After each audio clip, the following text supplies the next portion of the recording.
Assalamu alaikum ‘yan class, wannan shi ne darasinmu na yau, muna nan a cikin littafinmu na teach yourself, koyi da kanka. Idan aka ce teach yourself ana nufin koyi da kanka. Yau kwanan wata 23 ga watan 5 shekara ta 2022. Conversation, idan aka ce conversation a Turance fassarar shi a Hausance shi ne ake nufi da magana. Conversation, magana. I will not farm this year because the fertilizer is costly. I will not farm this year because the fertilizer is costly. Ni ba zan yi noma wannan shekaran ba, shi ne fassararsa. Ni ba zan yi noma wannan shekaran ba tunda taki ya yi tsada. Fertilizer shi ne ake ce ma taki.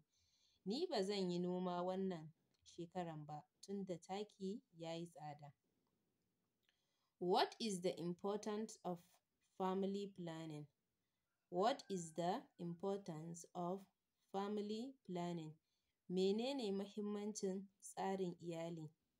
Menene mahimmancin tsarin iyali? Shi ne fassaran. A Turance ana cewa what is the importance of family planning? Fassararsa a Hausance shi ne menene mahimmancin tsarin iyali?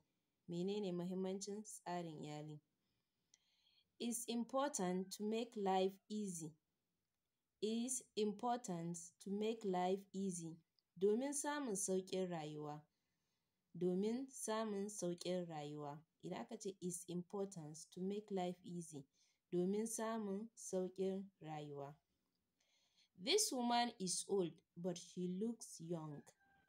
This woman is old but she looks young. Matar nan ta tsufa amma in ka ganta kamar yarinya. Fassarar shi kenan. Matar nan ta tsufa amma in ka ganta kamar yarinya.